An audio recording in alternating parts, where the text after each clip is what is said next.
Australia, and it's a policy that he won't support. All right, Cameron Redden, thank you. Well, let's keep that conversation going now with the Deputy Opposition Leader, Ted O'Brien. Happy days, Ted. Is the Liberal Party in danger of splitting?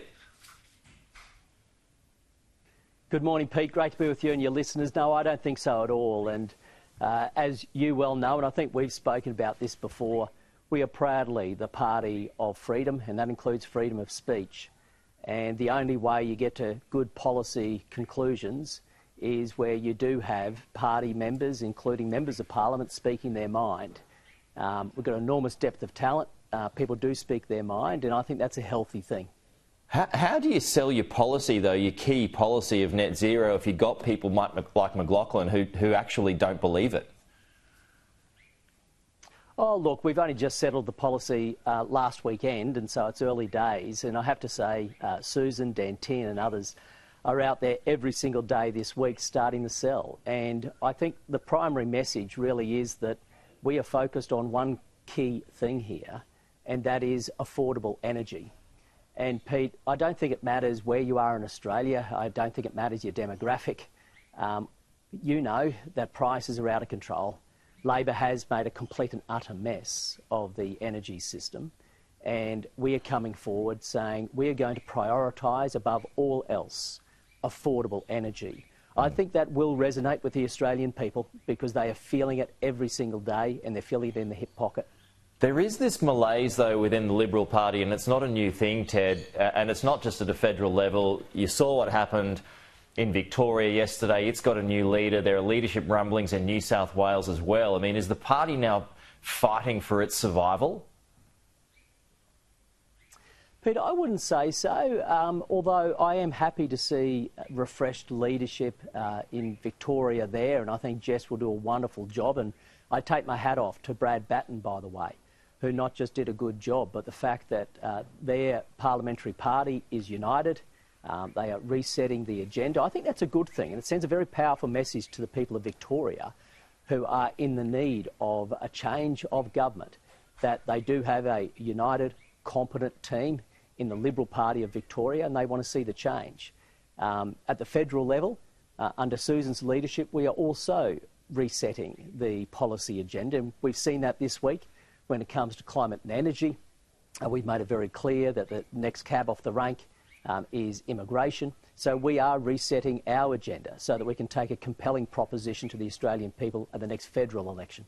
OK, well, you mentioned immigration being your next battle there. Would you like to see net migration reduced or cut by more than 100,000? Or are you inclined to avoid a hard target? Look, over the next few weeks, you'll hear more, not just from Susan, also John O'Donian, Paul Scar and others in the team who are doing the heavy lifting on this. We'll be laying out the key principles that we think are important for us to, again, fix up Labor's mess. Peter, it's nearly every single time Labor comes to office. They botch border control in some shape or form, and we're seeing it again. You can't bring over 1 million people to Australia when you do not have housing sorted, infrastructure sorted, services sorted. Now, we'll be laying out the key principles to address that. It's not just about hard numbers. This is about a population plan, a settlement plan, infrastructure plan.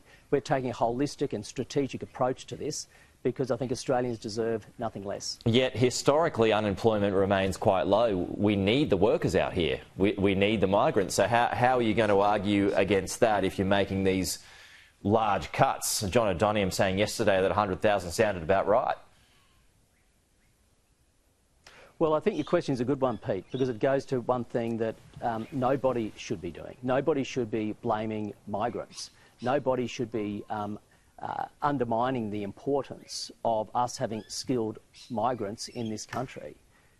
With the exception of our Indigenous peoples, we have all come from somewhere. And migrants make an enormous contribution to our country. It's about getting the balance right. It's about taking a responsible planning approach that the government is not taking. And so skilled migration is absolutely key. We hear that all the time from business. And so, of course, that is part of our considerations. OK. Let's get to the economy. The CBA boss, Matt Comyn, he isn't expecting a rate cut next year. It's what many economists had already stated, but still, he is a key figure. What are your thoughts on what he had to say?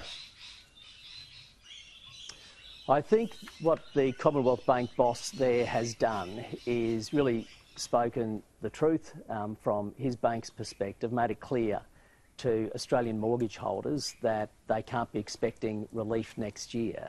You know, this is going to be a brutal blow when Australians understand that because Labor keeps spending money, it is inflation, Jim Chalmers inflation, otherwise known as the Jimflation effect. Interest rates are just not looking like they're coming down, Pete. The average Australian mortgage holder, for example, pays an extra $1,800 every single month in interest payments compared to when the coalition was in office.